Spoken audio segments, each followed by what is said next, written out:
Hi hello friends, welcome back to Media Talks. நான் உங்கள் மௌனிகா. இதை நான் எப்படி ஸ்டார்ட் பண்ணுறதுலாம் எனக்கு தெரியல, பட் பேசியே ஆகணும்னு எனக்குள்ளே ஓடிட்டு இருந்த ஒரு விஷயம். 2 டேஸாக என் மைண்டுக்கு ஓடிட்டு இருந்த விஷயம். பட் இது நீங்கள் ஃபுல் வீடியோ பார்க்காம கீழே யாரும் கமெண்ட் பண்ண வந்துடாதீங்க. ஸோ நிறைய வந்து பார்த்திங்கன்னா நம்ம சுவாமி மேலே ஒரு வன்மமாக போயிட்டுருக்கு. பட் நானே ஒரு வீடியோவில் வந்து பார்த்திங்கன்னா நான் வேறு விதமாக பேசினா அது வேறு விதமாக ப்ரொஜெக்ட் ஆகி வேறு விதமாக கமெண்ட்ஸ் பார்த்து வேறு விதமாக வந்து புரிஞ்சுக்கிட்டாங்க. ஆக்சுவலாக அதுதான் நடந்துச்சு. நான் அந்த வீடியோலேயே நான் சொல்லியிருப்பேன், சுவாமி மேவே நேராக விஷ் பண்ணியிருப்பாரு. பட் நமக்கு அது தெரியலங்கிறது நான் மென்ஷன் பண்ணியிருக்கேன். நான் சுவாமியையும் எல்பியும் எந்த இடத்துலையும் தப்பாக சொல்லலை. ஃபுல்லாக வீடியோ பார்க்காம தயவுசெய்து ப்ளீஸ் யாரும் கமெண்ட் பண்ண வந்துருந்தீங்க. அதே மாதிரி இந்த வீடியோலையும் என்னோட புரிதல், நான் எப்படி வந்து ஒருத்தவங்களை புரிஞ்சுக்கிறேன் அப்படிங்கிறது இந்த என்னோட புரிதல் படி நான் ஃபுல் வீடியோ நான் போட்டிருக்கேன். ஸோ ரீசன்ட் டேஸில், அதாவது இந்த ஜீ தெலுங்குல அவார்ட் ஃபங்க்ஷன் போச்சு இல்லையா, அதுலேருந்து நம்ம சுவாமியோட ஆல்ரெடி வந்து பார்த்திங்கன்னா நிறைய அவங்களோட க்ரோத் இருக்குதுன்னு சொல்லிட்டு நிறைய நெகட்டிவ் ஸ்ப்ரெட் ஆகிட்டு தான் இருக்குது.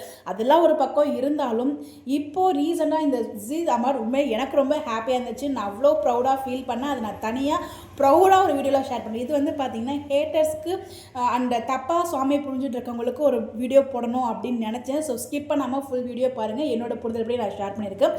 உங்களுக்கு அவரை பற்றி ஒரு பாசிட்டிவான புரிதல் இருந்தால் கமெண்ட்டில் ஷேர் பண்ணுங்கள். நம்ம அதை பற்றியுமே டிஸ்கஸ் பண்ணலாம். நெகட்டிவாக தான் தயவு செய்து நீங்கள் ஷேர் பண்ண வேண்டாம். பிகாஸ் அந்த இதெல்லாம் பார்க்கும்போது எனக்கு ரொம்ப ஹர்ட் ஆகுது, நெகட்டிவாக பேசுகிறத பார்க்கும்போது.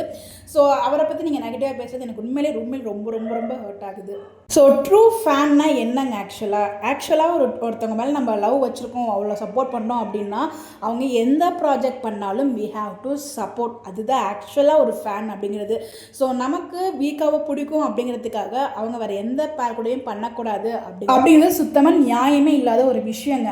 ஸோ ஒரு ப்ராஜெக்ட் வந்து பார்த்திங்கன்னா எவ்வளோ வருஷம் மேக்ஸிமம் போகும்? மேக்ஸிமம் நீங்கள் 5 இயர்ஸ் வச்சுக்கோங்க. அதுக்கப்புறம் அவங்கவுங்களுக்குன்னு தனி வேறு ப்ராஜெக்ட் போவாங்க. அந்த ப்ராஜெக்டில் வேறு ஒரு பேர் கூட அவங்க ஆக்ட் பண்ணுவாங்க. ஸோ அதுக்கு நம்ம சப்போர்ட் பண்ணி தான் ஆகணும். ஸோ இவங்க வீக்காக ஆக்சுவலாக சுவாமி எல்பி இவங்க மட்டும் தான் நடிக்கணும் அப்படின்னு சொல்லிட்டு நம்ம எந்த ஒருத்தருக்குமே, இது ஈவன் சுவாமி எல்பிக்கு மட்டும் கிடையாது. ஸோ யாருக்காக இருந்தாலும் நம்ம ஒருத்தவங்களுக்கு ட்ரூ ஃபேனாக இருந்தோம்னா அவங்க என்ன பண்ணாலும் வி ஹாவ் டு சப்போர்ட். அவங்க வந்து ப்ளேமே பண்ணக்கூடாது. அதுதான் வந்து ஆக்சுவலான ஒரு ஃபேன் நான் நினைக்கிறேன், ஒரு ட்ரூ ஃபேன் மூமெண்ட் நான் நினைக்கிறேன். ஸோ வீக்காக நீங்கள் எந்த அளவுக்கு லவ் பண்ணுறீங்க இது எல்லாமே எனக்கும் புரியுது. ஸோ அந்த வீடியோலாம் பார்க்கும்போது டக்குன்னு பார்க்கும்போது நமக்கு வந்து அது ஒரு மாதிரி ஒரு கஷ்டமாக தான் இருக்கும். பட் அதை நம்ம ரியலைஸ் பண்ணணும், என்ன நடக்குது ரியல் லைஃப்பில் அப்படிங்கிறது. ஸோ அவங்க வந்து வேறு ஒரு ப்ராஜெக்ட் பண்ணுறாங்க, அவங்களுக்கு பேர் அங்கே. ஸோ நமக்கு எப்படி இங்கே வீக்காக பேரோ அவங்களுக்கு அது பேர் அப்படிங்கிறப்ப அதை அவங்க கொண்டாட தான் செய்வாங்க. ஸோ நம்ம ரியாலிட்டியுமே கொஞ்சம் புரிஞ்சுக்கணும். அதுதான் ஆக்சுவல். ஓகேங்களா? இப்போ வந்து பார்த்திங்கன்னா நானே நிறைய டைம் சொல்லியிருக்கேன். ஸோ எனக்கு ஸ்டார்டிங்கில் நான் காற்றுக்கெனவெளி சீரியல்லேருந்து எனக்கு சூர்யா ரொம்ப பிடிக்கும், அதாவது நம்ம சுவாமி ப்ரோவை பிடிக்கும் அப்படின்னு சொல்லிட்டு. பட் ஈவன் அந்த காற்றுக்கெனவெளி சீரியலே நான் ஸ்டார்டிங்கில் தர்ஷனுக்காக தான் பார்த்தேன். அது அவர் அரண்மனை கிளி சீரியல் பண்ணதால அது எனக்கு அவர் பிடிக்க போய் நான் அவரோட காற்றுக்கெனவெளி சீரியல் பார்க்க ஆரம்பித்தேன். எப்போ தர்ஷன் குவிட் பண்ணாரோ அப்போவே வந்து பார்த்திங்கன்னா நான் அந்த சீரியலை பார்க்குறது இல்லை. ஒன்ஸ் நம்ம சுவாமியோட ஒரு சில சீன்ஸ் நான் வந்து பார்த்தா ரொம்ப இம்ப்ரெஸ் ஆகி அதுக்கப்புறம் தான் வந்து நான் காற்றுக்கெனவெளியே நான் ஃபாலோ பண்ணேன். எனக்கு இப்போயுமே சூர்யா வெண்ணிலாங்கிறது ஒரு மிகப்பெரிய ஃபேன் பேஸ் தான். எனக்கு ரொம்ப பிடிச்ச ஒரு கேரக்டர் தான். அதுலேருந்து எந்த ஒரு மாற்று கருத்துமே இல்லை. ஸோ அதுக்கப்புறம் நம்ம எப்போ விஜய் வந்து நம்ம சுவாமி ப்ரோ வந்து விஜயா மகாநதிக்கு வந்தாரோ அதுக்கப்புறம் தான் நான் மகாநதி சீரியலே பார்க்க ஆரம்பித்தேன். அதுக்கப்புறம் நான் வந்து நம்ம எல்பியோட ஆக்டிங்கை இம்ப்ரெஸ் ஆகினேன். 2 பேருமே ஆக்டிங் வைஸாக இருக்கட்டும், ஒருத்தவங்களை ரெஸ்பெக்ட் பண்ணுறதா இருக்கட்டும், ஃபேன்ஸை ரெஸ்பெக்ட் பண்ணுறதா இருக்கட்டும், எல்லாமே வந்து பார்த்திங்கன்னா ரொம்பவே வந்து நான் இம்ப்ரெஸ் ஆகிருக்கேன். ரொம்ப மாதிரி ஃபீல் ஆகிருக்கேன். அவங்களுக்கு நம்ம ஃபேனுன்னு நினைக்கிறது நான் ரொம்ப பெருமைப்படுற லெவலுக்கு வந்து அவங்களோட ஆக்டிவிட்டீஸ்லாம் நான் பார்த்து அவ்வளோ பெருமைப்பட்டிருக்கேன். ஸோ அந்த மாதிரி ஒரு பர்சன்ஸ் தான். ஈவன் நம்ம எல்பிக்குமே வந்து பார்த்தீங்கன்னா நிறைய டைம் வந்து சப்போர்ட் பண்ணியிருக்காரு விஜய். சப்போர்ட் பண்ணல நம்ம பிளைண்டாக சொல்லிட முடியாது. அவர் கோஸ்டார்ஸ்க்கு, அதாவது வர்ஷினிக்கு மட்டும் அவர் சப்போர்ட் பண்ணல, ஈவன் இங்கே மகாநதிக்குமே நிறைய இடத்துல கோஸ்டாருக்கு சப்போர்ட் பண்ணியிருக்காரு. ஸோ வந்து பார்த்திங்கன்னா நம்ம கலாட்டாவில் நம்ம காவேரிக்கும் விஜய்க்கும் அவார்ட் கிடச்சிது. அதுங்க தூக்கி சுற்றுனாங்க, பாட்டு பாடினாங்க, டான்ஸ் ஆடினாங்க, எவ்வளவோ நிறைய விஷயங்கள் நமக்காக வந்து பண்ணியிருக்காங்க. ஸோ அது எதுவுமே வந்து இல்லை நம்மளால் மறுக்கவே முடியாது. ஸோ ஓகேங்களா? அது வந்து ஒவ்வொரு இடத்துல இருக்குது. இந்த வருஷம் நமக்கான நாள், நமக்கான டே இல்லை அந்த விஜய் அவார்ட்ஸ். அதுதான் ஆக்சுவல்.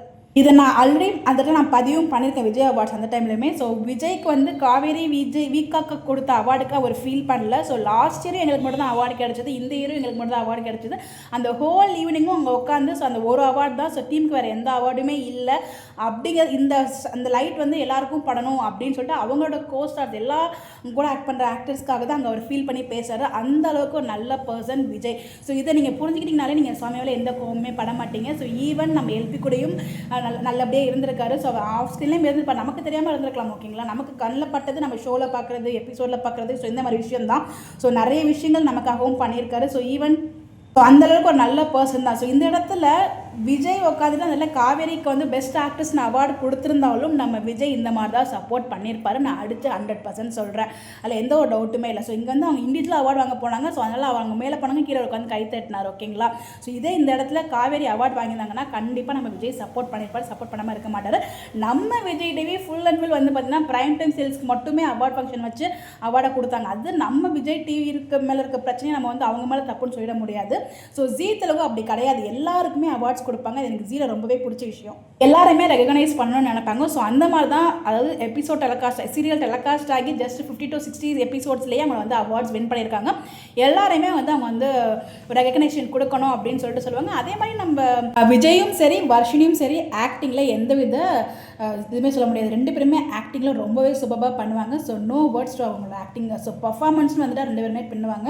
ஸோ நம்ம சுவாமியை பற்றி சொல்ல தேவையில்லை, அவரோட பர்ஃபார்மன்ஸ்லேயே நம்ம ரொம்ப இம்ப்ரெஸ் ஆகிடுவோம். ஒவ்வொரு சீனும் அவரோட ஆக்ஷன் வைஸ் பார்க்கும்போது அப்படியே நம்ம வந்து அப்படியே ஃப்ளாட் ஆகிடும். அந்த மாதிரி வந்து பார்த்திங்கன்னா அவரோட ஆக்ஷன்ஸ் இருக்கும். ஸோ அதனால் வந்து பார்த்திங்கன்னா நம்ம வந்து எதுவுமே தப்பாகவே எடுத்துக்க முடியாது. ஸோ அங்கே அது பண்ணாருன்னா, ஸோ அந்த மாதிரி அந்த ஷோ அங்கே அப்படி கண்டக்ட் பண்ணியிருக்காங்க. ஸோ அதனால் எல்லாமே அவர் பண்ணுறாரு. அதனால வந்து இங்கே எப்படி இருக்காங்க அவங்க அப்படியே கம்பேரே பண்ண முடியாதுங்க. நம்மளோட நம்ம கையில் இருக்க 5 வேலையே வந்து பார்த்திங்கன்னா ஒரே மாதிரி இல்லை. ஸோ ஒவ்வொருத்தரும் ஒவ்வொரு விதமாக இருக்கும். ஸோ விஜய் டிவியில் நம்மளுக்கு அந்த மாதிரி பண்ணிட்டாங்க, அவ்வளோதான்.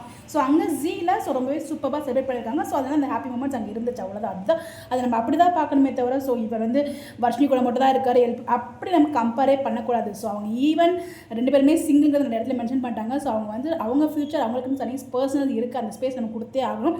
ஸோ இந்த நம்ம வீக்கா ஃபேன்ஸுங்கிற பேரில் நிறைய நெகட்டிவிட்டி ஸ்ப்ரெட் ஆகிட்டு இருக்கு. வீக்கா அப்படிங்கிற ஒரு போர்வைக்குள்ள நிறைய நெகட்டிவிட்டிஸ் வந்து ஸ்ப்ரெட் ஆகிட்டு இருக்கு. ஸோ அதனால வந்து ரியல் வீக்கா ஃபேன்ஸ் வந்து ஹர்ட் ஆகுறாங்க. ஸோ அது எதுவுமே நம்ம வந்து பண்ண முடியாது. நெகட்டிவ் ஸ்ப்ரெட் பண்ணிட்டு தான் இருப்பாங்க. நம்ம எப்பவுமே லவ் கொடுத்துட்டே இருப்போம். ஒரு சில ட்ரூ வீக்கா ஃபேன்ஸ், ட்ரூ சுவாமி ஃபேன்ஸ் வந்து பார்த்தீங்கன்னா ட்ரூ எல்பி ஃபேன்ஸ் வந்து ஸோ சுவாமி இந்த மாதிரி பண்ணுறான்னு சொல்லி நிறைய வந்து ஃபீல் பண்ணுறீங்க. ஸோ அதுக்காகவே இது பேசப்பட்ட வீடியோ தான். வீடியோ கொஞ்சம் லாங்காக தான் இருக்கும், ஸ்கிப் பண்ணாமல் பாருங்கள். ஸோ என்னோட புரிதல் கண்டிப்பாக உங்களுக்கும் புரியும்னு நினைக்கிறேன். என்ன சொல்ல வரேன் அப்படின்னு சொல்லிட்டு நீங்கள் இது வரைக்கும் உண்மையாகவே நீங்கள் ஃபேனாக இருந்தீங்கன்னா கண்டிப்பாக நீங்கள் வந்து புரிஞ்சுப்பீங்க அவங்க எப்படிப்பட்டவங்க அப்படின்னு சொல்லிட்டு. ஒருத்தவங்க சொல்லி அவங்க புரியணும்னு அவசியம் கிடையாது. ஸோ வந்து பார்த்தீங்கன்னா அது அவரோட கேரக்டர். அவங்க கூட யார் இருந்தாலுமே அவர் வந்து சப்போர்ட் பண்ணுவார். அது வந்து அவரோட ஒரு நல்ல கேரக்டர். ஸோ எல்லாருமே வந்து கிடைக்கணும், எல்லாருக்குமே அவார்ட்ஸ் கிடைக்கணும், எல்லாருமே நல்லா இருக்கணும்னு நினைக்கிறது அவரோட பர்சனாலிட்டி. ஸோ அதை வந்து நம்ம குறை சொல்ல முடியாது. ஸோ அங்கே அப்படி இருக்காரு, இங்கே அப்படி இருக்காருன்னா, ஸோ அங்கே ஷோ அந்த மாதிரி ஹாப்பியாக கண்டக்ட் பண்ணாங்க, இங்கே ஷோ அந்த மாதிரி பண்ணல. ஸோ இந்த இடத்துல வந்து பார்த்திங்கன்னா அவர் அவ்வளோ தூரம் கஷ்டப்பட்டு இங்கே வந்து அவர் வீக்காக்கு அவார்டு கொடுத்ததுக்கு ஃபீல் பண்ணல. வீக்காக்கு மட்டும் கிடைக்கிது, மற்றவங்களுக்கு டீமில் யாருக்குமே கிடைக்கலையே அப்படிங்கிறது அவரோட வருத்தம். ஸோ இதை எத்தனை தடவை சொல்ல உங்களுக்கு புரிய மாட்டேங்குது. ஆக்சுவல் வருத்தம் அதுதான். ஸோ வீக்கா மேலே எனக்கு எந்த வருத்தமே இல்லை. பட் வீக்கா ஃபேன்ஸ் வந்து வீக்கா ஃபேன்ஸுங்கிற பேரில் ஒரு சில பேர் வந்து தப்பாக போர்ட்ரே பண்ணிட்டு இருக்காங்க. ஸோ அதுதான் விஜய்க்கும் சரி காவேரிக்கும் சரி அஸ் எல்பி அண்ட் சுவாமிக்கு அது வருத்தம் தான். அதில் எந்த ஒரு அதில் எதுவுமே சொல்ல விரும்பலை. அதாவது அவங்க அந்த பேரில் தப்பாக பண்ணுறவங்களுக்கு மட்டும் தான் அந்த மாதிரி அவங்க ஃபீல் பண்ண தவிர எல்லா ஃபேன்ஸையும் அவங்க வந்து அப்படி நினைக்கல. ஈவன் அவங்க வந்து வீக்காக ரியல் பேர் ஆகணும்னு சொல்லி நம்ம லவ் பண்ணுறோம், ஃபீல் பண்ணுறோம், எல்லாமே ஓகே. நம்ம கையில் இல்லை, அது எல்லாமே வந்து அவங்களோட கையில் இருக்குது. அது அவங்க லைஃப், அவங்க டிசிஷன். அது யூனிவர்ஸ் டிசைட் பண்ணும். இன்கேஸ் யூனிவர்ஸே டிசைட் பண்ணி அவங்க 2 பேரும் ரியல் லைஃப் பேராக ஆனாலும் இன் ஃபியூச்சரில் அவங்க 2 பேரும் வேறு கூட அவங்க வந்து பேர் பண்ணுவாங்க. அப்போ இந்த மாதிரி நம்ம சொல்ல முடியாது இல்லையா? ஏன் ரியல் லைஃப்பில் நீங்கள் எடுத்துக்கோங்க, நம்ம சித்து ஸ்ரேயா, எனக்கு திருமணம் சீரியலில் ரொம்ப ரொம்ப பிடிக்கும் அவங்கள. ஸோ அவங்க வந்து பார்த்தீங்கன்னா ரியலாக அந்த சீரியல் லவ் பண்ணி மேரேஜ் பண்ணிக்கிட்டாங்க. அதுக்கப்புறம் ஸ்ரேயா தனியாக சேல் பண்ணாங்க, நம்ம சித்து தனியாக சேல் பண்ணாங்க. அவங்க பேர் கூட ஜாலியாக இருந்தாங்க. இவங்க அது அஃபிஷியல், இது பர்சனல். அது வந்து மிங்கிள் பண்ணக்கூடாது. ரியல் லைஃப் சித்து ஸ்ரேயாக்கு தனி ஃபேன்ஸ் பேஸ் இருக்காங்க. அதே மாதிரி அவங்க பண்ணுற சீலுக்கு தனி ஃபேன் பேஸ், இவங்களுக்கு தனி ஃபேன்ஸுங்கிறவங்க அதுதாங்க ட்ரூ ஃபேன்ஸுங்கிறவங்க. அவங்க என்ன பண்ணாலும் சப்போர்ட் பண்ணும். இன்கேஸ் அவங்க வந்து நான் சொல்கிறது அவங்க ஆவாங்க நான் சொல்ல, திருப்பி அதை வந்து கமெண்ட்டில் பேச வந்துடாதீங்க. அவங்க இன்கேஸ் யூனிவர்ஸ் டிசைட் பண்ணி அந்த மாதிரி இன் ஃபியூச்சரில் ஆனாலும் அவங்க வேறு ஒருத்தவங்க கூட பேர் பண்ணுவாங்க. அப்போயும் நம்ம சப்போர்ட் பண்ணுவோம். இவங்க கூட பண்ணால் மட்டும் தான் சப்போர்ட் பண்ணுவோம், இவங்க இப்படி மட்டும் தான் இருக்கணும் கூட அப்படின்னு சொல்லிட்டு நம்ம அப்படி சொல்லிட்டு நம்ம யார் ஆக்சுவலாக அவங்களுக்கு தெரியும் அவங்களோட லிமிட் என்ன பண்ணுறாங்க அப்படிங்கிறது எதுவுமே வந்து அவங்களுக்கு தெரியாமல் பண்ணல, எல்லாமே தெரிஞ்சுதான் பண்ணுறாங்க. ஸோ நம்ம பார்க்குற விதத்தில் தான் இருக்குது எல்லாமே தப்பு ரைட்டுன்னு சொல்லிட்டு. உண்மையிலே வந்து நம்ம பார்க்குற பார்வை, நம்மளுக்கு புரிகிற விதம், இது எல்லாமே வந்து ஒருத்தரோட அவங்களோட திங்கிங்கில் தான் இருக்குது. எதுவுமே நம்ம ஒருத்தவங்கள்ட்ட போய் இது இப்படி தான் நம்ம வந்து எல்லாருக்கிட்டையும் ஒவ்வொருத்தரை போய் தனியாக சொல்ல முடியாது. ஸோ என்னோட புரிதல் இதை தான் உங்க கூட நான் ஷேர் பண்ணி நினச்சேன். ஸோ நிறைய பேர் தப்பாக புரிஞ்சிருக்கீங்க. அவங்களுக்கு அதை தான் உங்களுக்கு புரிய வைக்கணும்னு நினச்சேன். இன்கேஸ் அவங்க ரியலாக கூட அவங்க ஃபியூச்சரில் பேராக ஆனாலும் அவங்களுக்கு தனித்தனியாக அவங்களுக்குன்னு செப்பரேட்டாக வேறு சேல்ஸ் பண்ணுவாங்க, அங்கே வேறு பேர் கூட தான் பண்ணுவாங்க. அந்த கோஸ்டார்ஸ்க்கு அவங்க சப்போர்ட் பண்ணி தான் ஆகணும். அதை நம்ம தப்புனே சொல்ல முடியாது. எந்த விதத்தில் நீங்கள் தப்புன்னு சொல்லுவீங்க?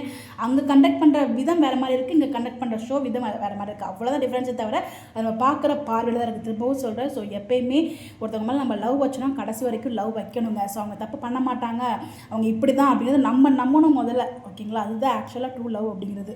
அது ஈவன் யார் மேலே லவ் வச்சாலுமே. ஸோ அவங்க சொல்லி நம்மளுக்கு எக்ஸ்பிளைன் பண்ணாமலே நமக்கு புரியணும், அவங்க யார், இப்படி தான் அவங்க அப்படின்னு சொல்லிட்டு நமக்கு புரியணும். அடுத்தவங்க சொல்லி புரிய வைக்கக்கூடாது. பட் இது வந்து நிறைய பேர் வந்து தப்பாக புரிஞ்சுக்கிட்டீங்க அந்த வீடியோலாம் பார்த்து.